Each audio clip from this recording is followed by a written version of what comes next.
The book of the prophet Obadiah. This is the shortest book in the whole Old Testament. It's a mere 21 verses. And at first glance, it does not look very promising. It's a series of divine judgment poems against the ancient people of Edom, which was a nation that neighbored Israel on the other side of the Dead Sea. However, there is way more going on here. So, first, here's the backstory. The people of Edom were unique because they had a shared ancestry with the Israelites. They both belonged to the family of Abraham, who, with Sarah, had their son Isaac, who, with his wife Rebekah, had two sons, Jacob and Esau. Now, the book of Genesis told us the story of these two brothers, and to say the very least, they had a tense relationship.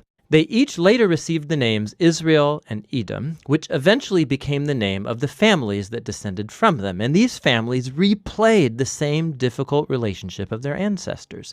Israel and Edom had enormous tensions throughout the centuries, but they still shared that family bond. And it's that bond that was betrayed and shattered in the tragic events of Jerusalem's fall to Babylon. So when Israel was invaded and conquered by Babylon, the people of Edom took advantage by plundering other Israelite cities and then capturing and even killing Israelite refugees. Now, in other prophetic books, God held Israel's neighbors accountable for this kind of violence. And so here, Obadiah does the same for Edom.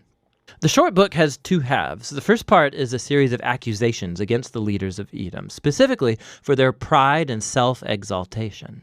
Literally, as they lived up high in the desert rocks, but also metaphorically, they truly believed they were superior to the Israelites. And it's that pride that led the Edomites to not just stand idly by when Babylon came to destroy Jerusalem, but actually to participate in the destruction. And so God says through Obadiah that Edom will be brought down from their height and destroyed. As they have done to Israel, so it will be done to them.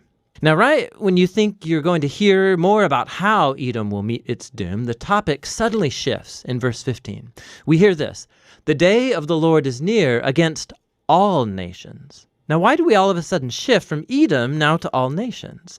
This verse is a hinge piece, and it links the first half of the book to the second half, where Obadiah announces the day of the Lord, but not only for Edom. He widens his focus to include all nations. And Obadiah says that all prideful nations that act like Edom will face God's justice in the same way. They'll fall from their prideful heights and come to ruin.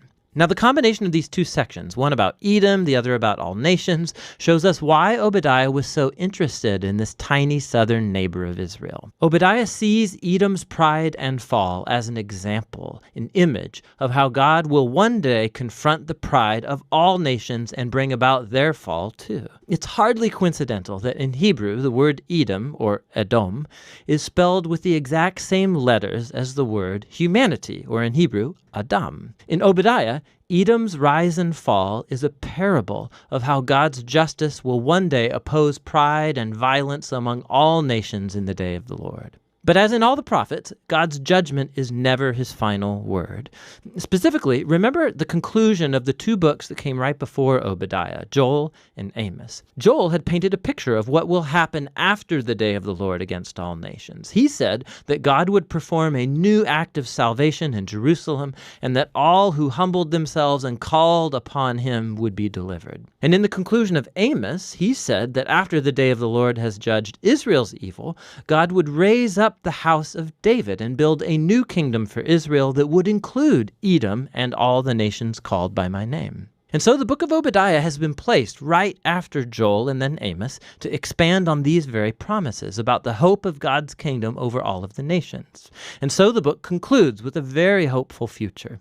God says he's going to restore his kingdom over the new Jerusalem, that he'll repopulate it with a faithful remnant. And then from there, God's kingdom will expand to include all the territory and nations around Israel. And so this little book contributes to the larger portrait of God's justice and faithfulness that we're seeing in the prophets. The ancient pride and betrayal of the people of Edom becomes an example of the greater human condition, all of the ways that we betray and hurt each other in God's good world. But there's hope, Obadiah says. Edom's downfall points to the day when God will deal with evil in our world, but also bring his healing kingdom of peace over all the nations. And that's what the book of Obadiah is all about.